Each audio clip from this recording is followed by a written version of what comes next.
Welcome back into my office. You're here now with me, Brian, and we're going to look at this splendid 3-volume History of the City of New York, which is extra illustrated.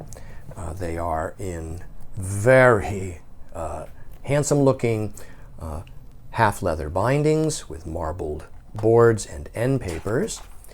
The work, the title page, shows its 3 volumes, which we have here. The frontis is this wood engraving with a tissue guard. It's 1896, so it's late 19th century.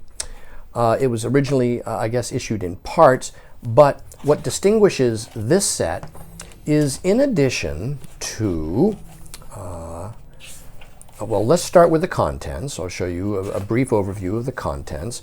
Then there is an extensive list, a detailed list of full-page engravings, as well as illustrations in the text. And in this volume alone, there are 106 illustrations in the text. There are this number here, about 10 or so, full-page engravings. Then there are 7 maps. Here's a list of the artists and engravers. Yeah, and they're big names, too, of the era. But what's interesting and nice and custom about this is that an owner has actually had extra inserted throughout approximately 78 engravings, steel engravings typically, that are from other sources but relate to the topic being discussed. And the binder, when he brought this set to be bound for him, the binder, that's a tinted lithograph actually, from Valentine's is what that is, relating to the text, has bound these in. This here appears to be almost certainly a 17th century engraved portrait. And so it goes throughout. If I were to try to show you all of the engraved supplemental plates, we would be here for quite some time, because each volume, as you can see, has over 500 pages. So the best that we can hope here, I think, would be that I'll flip through them to give you a sense of how they look inside.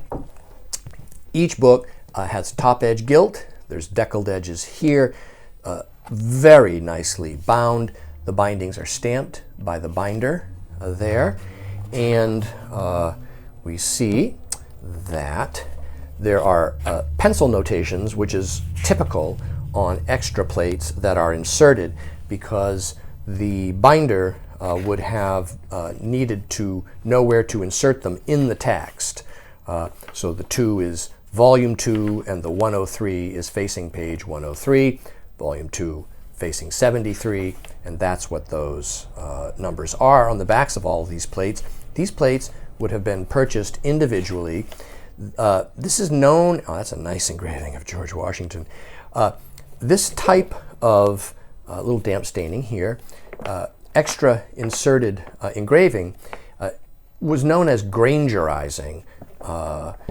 Yeah, there's a history to that, and you can read about it in books on book collecting, or you almost certainly could Google Grangerized books to get a background of just what that is.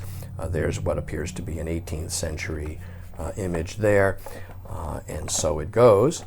And let us now, well, that's a nice portrait right there. You see, this portrait right here could well be an 18th century American portrait.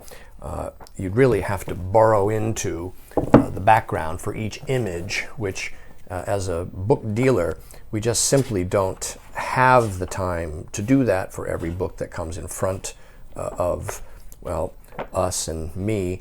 If I were to stop and try to examine the background of every image of each of the books I was selling, I'd be sitting at this desk table for, well, much longer than I already am every day. Here's Thomas Jefferson right here. That's an interesting portrait, not one I've ever seen, in fact. And I've seen a lot of portraits of Thomas Jefferson, but I don't recognize that one. There's Benjamin Franklin. That appears to my eyes to be close to a banknote engraving. In fact, yeah, it wouldn't surprise me if that is a banknote engraving. But regardless, that's just extra trivia for those that are interested. Banknote engraving is of the highest possible order for portrait work, and so on. Yes, there's another very nice engraving. The man is very familiar looking. That's King. Yeah, right, King George. Yeah, and there's just a loosely laid in engraving. That was with the book when we acquired the set. And there's Vanderbilt, otherwise known as a robber baron. Cornelius Vanderbilt, Samuel Tilden, and so on. There's an extensive, detailed index at the rear. And so I think this gives a good idea of how this set survives. The leather is supple. There is only minimal minor rubbing and scuffing to some spots. There's very little that's disagreeable or problematic. It's just a very lovely set. It's unique, almost certainly one of a kind, and it is available now online from me, Brian DiMambro.